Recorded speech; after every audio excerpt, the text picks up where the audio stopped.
is Gypsy, and I know I haven't posted in a while because usually around the holidays I just end up getting lazy or too busy, etc.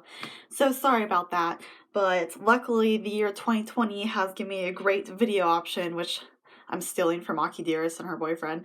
My top 10, like my top anime of the decade. Don't mind my dog, he's probably just gonna sit on me a lot in this video.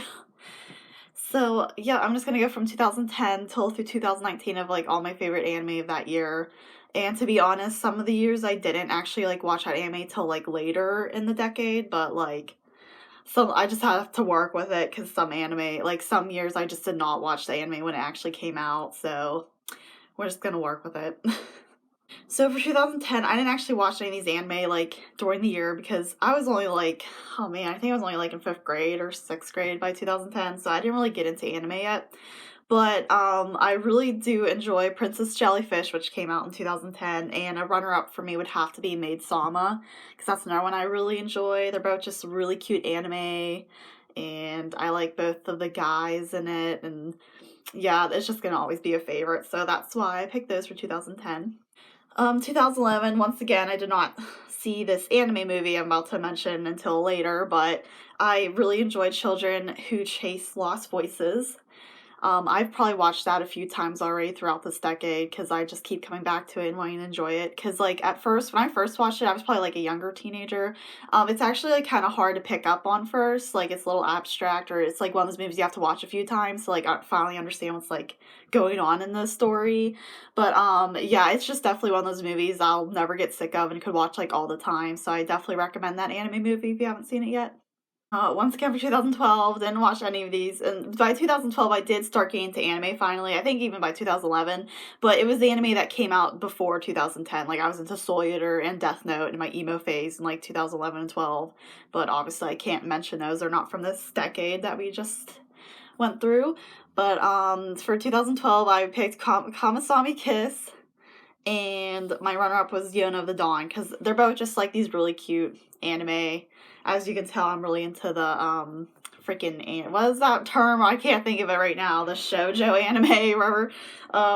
So Kawasaki Kiss was cute. I like that one because if you're into like the spirits and like gods and goddesses of like Japanese stuff or whatever, like you'd like that one a lot. And the Dawn's really good, especially if you like seeing like female lead characters like transform and become even more like stronger than they were before.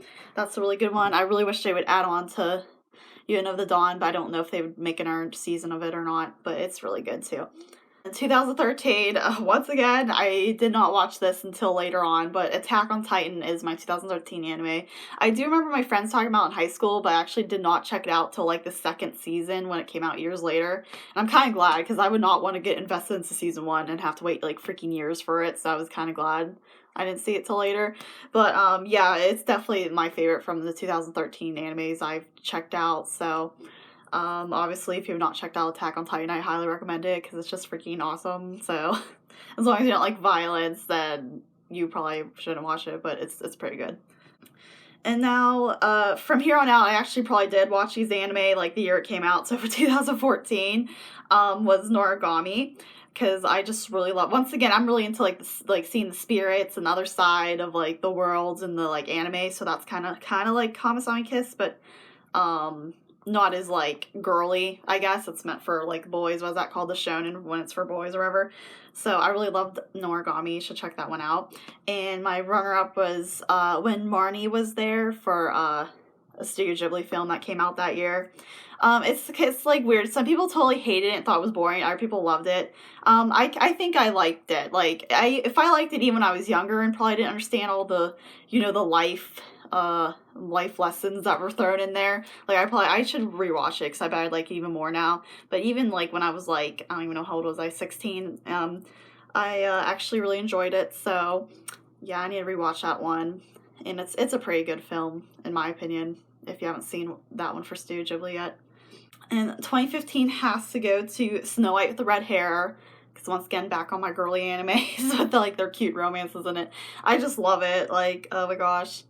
The girl is pretty like, she's not, like, always being saved. Sometimes she is, obviously, because for the girly animes, the guy saves the girl a lot, especially in, like, the medieval times, whatever the heck you wanted to call that time period for them. But it's really cute. They both are, like, a good couple for each other.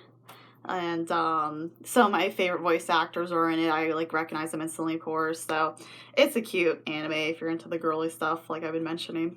2016 has to go to a Gretzgo. Oh my gosh, I really freaking love this anime. Like, when I watched it when it came out in 2016, it was just so freaking relatable for, like, millennials, and, like, just seeing Gretzgo go through, like, her job and, like, trying to figure her life out. Like, that was, like, literally me at that time, since I just, like, graduated high school and, like, you know, like, oh geez, gotta be an adult now. So it was, like, just comforting, I guess, to watch it in a way, just because you're, like, even though it's just a cartoon animal, it's like you, like, other people understand, like, what you're going through when you're just trying to, like, make it in the real world. So I definitely love this anime. I loved season 2. I really hope they keep making more, because it's just so freaking relatable, and I will continue watching it as many seasons they make. Now here's another anime movie I'm about to throw out for 2017 that some people might not like, but I actually enjoyed Mary and the Witch's Flower. And also probably because it was the first anime movie I got to see in theaters, so that kind of, like, probably adds to my bias. But it was just, I thought it was a cute movie. Like, I know some people said, like, it was too, like, generic or boring, or, like, the one guy I went to go see it with, he kind of complained about how they just, like, glossed over the cool, like, magic school. I kind of agreed with him in that sense, but overall I thought it gave me pretty good Studio Ghibli vibes, and I thought it was still cute, so that's why it's my 2017 pick. For 2018, forgive me if I pronounce this wrong, but Kakirio no Yadameshi, or also, like, it's called, like, What Spirits at the Bathhouse or something like that in English. I can't remember. But yeah, I discovered that one in 2018, and it's so cute. Once again, another girly anime thrown out there. Once again, more spirits and bathhouse. Like, this girl, her grandfather, like, he would go between the spirit world and the real world, and he ended up owing a lot of debt to this, like, bathhouse in the spirit world, so he actually used his granddaughter as, like, collateral, or to, like, finish paying his debt if he couldn't. So when he passed on, she gets kidnapped by these spirits, and then, yeah, she gets stuck in the spirit world. But it's just so cute, and yeah, you'd love it if you like the Kamasami Kiss, or, like, Yona the Dawn, anything that I just mentioned before. And then my runner-up has to be Cells at Work, because I actually did not start watching that until literally, like, today, into, like, in the 2020, because it came out on Netflix recently, and I discovered it.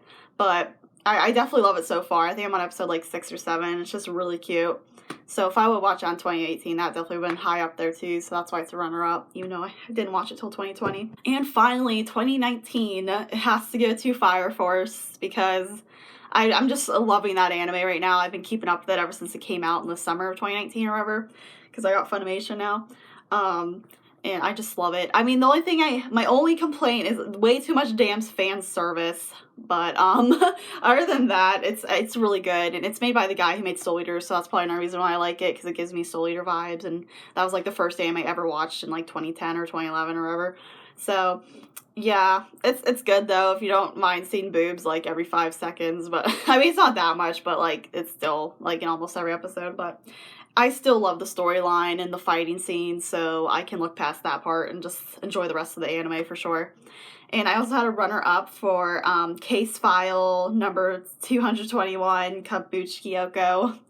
I've been watching that too when it came out almost around the same time as Fire Force.